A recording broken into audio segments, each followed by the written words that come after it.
हूँ प्रदीप कुमार साहू आईनजीवी एवं मिलित ओडिशा निशा निवारण अभियान जो ओडिशार जो ट्रस्टी बोर्ड अच्छी तार मेंबर एवं ढेंकानाल जिलार सभापति ये बर्तमान परिवर्तित परिस्थिति सरकार परिवर्तन होती आपण मैंने समस्ते जानी ओडिशावासी जे 2013 मसीहा मिलित ओडिशा निशा निवारण अभियान तरफरु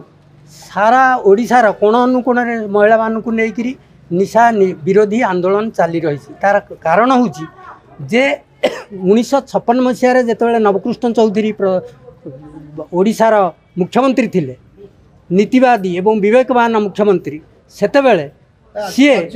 आज ये ओडिशार जो निशा निवारण आईन राष्ट्रपति स्वीकृति पाई आज पर्यंत पड़ी रही अलिया गदारे ताकू कार्यकारी करने ओडिशार लगातार भाव में 1913 मसीह आंदोलन चली आसी जो आंदोलन आज पर्यंत चली आसी से आंदोलन परिप्रेक्षी में आज जो लोक मैंने कामाख्यानगर उपखंडर विभिन्न प्रांतर से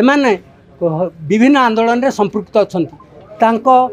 एवं से आंदोलन परिप्रेक्षी में आज सब कलेक्टर को जन दिहवा को आसी पूर्व सरकार को जन दिया ए सरकार निर्वाचन इस्तार संकल्प करते आम आसिले 1929 सुधा निशा निवारण को पूरापूरी बंद करूँ किंतु जेमती आसिले पूरी बेलाभूमि जेहेतु से माने मद कुड़िया खोलिया को आम डेमोन्स्ट्रेशन करूँ मिलित ओडिशा सरकार ताकू प्रत्याहार करने सेमती आज आमर ये जो लोक मैंने आसी गला विगत 10 वर्ष धरी आंदोलन में माने संपृक्त थी मिछ केस 16 मसीह पकई दिखाई मिछ केस जहाँकि पुलिस इन्स्टान्स जे तुम्हें भांग बोली मो ना उर्वशी नायक मिलित ओडिशा निशा निवारण अभियान में काम करे माँ मैंने तो उग्र होगा पूर्वर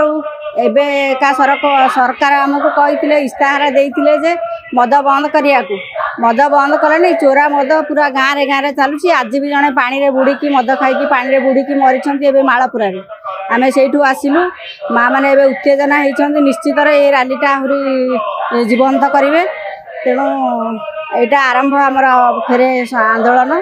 तेणु सरकार को कहुचे चोरा मद लाइसेंस मद ए जिनस गुड़ा सब बंद करती।